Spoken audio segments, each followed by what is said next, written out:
Bonjour, here we are in the beautiful town of Veere, and ë-C4 is back. I will give a short update on the reparations which were done.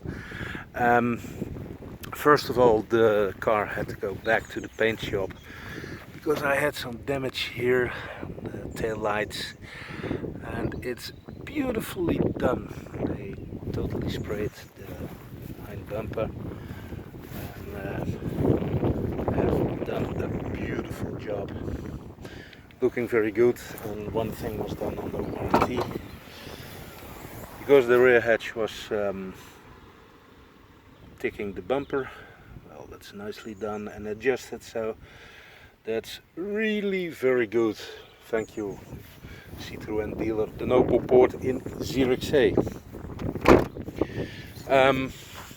I also had a small upgrade of the car with these beautiful, what do you call it,